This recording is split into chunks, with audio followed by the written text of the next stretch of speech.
Hello, I'm Glenn Toby. I'm a Spring Forest Shikang master and a psychotherapist.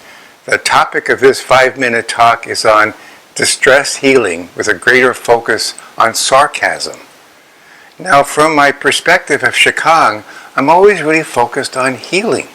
Getting the energy in the body to balance.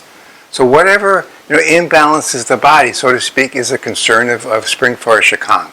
And in the kind of work I do both as a master and as a psychotherapist. And what are the little intricacies that maybe get in the way of producing kind of imbalance in the body? I love Spring Forest Shikangs because of the delicateness of how it does its work. All the organs have energy. So the liver energy is so vital for detoxifying the body and supplying wisdom energy to the brain. Such a beautiful concept. And so my concern gets to be is what interrupts that process of detoxifying, and sending the wisdom energy to the brain.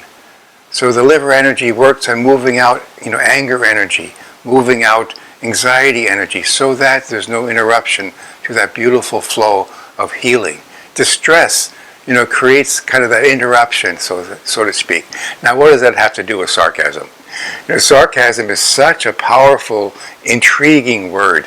It has a playfulness to it, and it has a cloak, it has a disguise.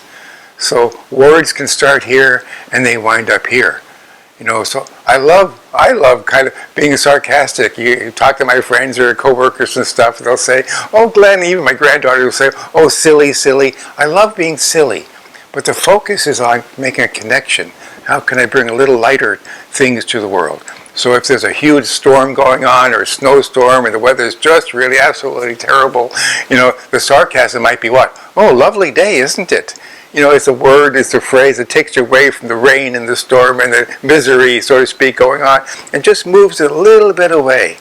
So the value of sarcasm sometimes is a little relief, kind of like from maybe the intensity of a moment. It can be a little playful kind of thing, a little playful kind of thing. The playfulness of a little sarcasm, a little humor, really is a value to the liver. Happiness. That playfulness, that higher energy. The liver is working, moving out anger, moving out, anxiety. Oh, the happiness, the playfulness, the little sarcasm, the little toying, the little teasing, little, but keeping it where? Connected. The cloak, the danger, the hidden danger of sarcasm is moving it away from that connection to yourself. The connection to others. So like a good comedian, so to speak, pays attention to the audience. So being sarcastic, paying attention to what the wounding may do to someone else. So sarcasm can hold the danger of anger. I'm being sarcastic, I'm being wounded, I'm using it to hurt someone, I'm using it to create distance, so to speak, between, me and the other person. So the joy and the beauty of sarcasm for the purpose of connection is really nice.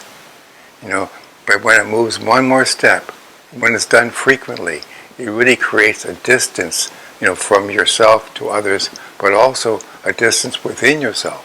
It's almost as if more sarcastic stuff than you're living outside yourself. The liver doesn't like that. So the harming of the liver in one way, by being overly sarcastic, by being wounding in your words, holding that little hidden cloak, the little disguise of anger, really is an impact upon the liver. The liver needs all the help it can get. It's a hard task, moving on anger, moving on anxiety. The world, as you know, is a little bit kind of crazy, so the liver has to work hard at making sure it's healthy, making sure the healing from the distress of the world isn't impacting. So you can really help it by that focus on being the playful part, the happy words you use toward others and toward yourself. A little this, and being very cautious about the frequency you might be using sarcasm to wound, not deliberately necessarily, but to create the anger, create the distance. So you don't want to have the distance. The liver doesn't like that. The liver likes that happiness, that connection. So practice on being playful. Be careful of overuse of sarcasm. Thank you for listening.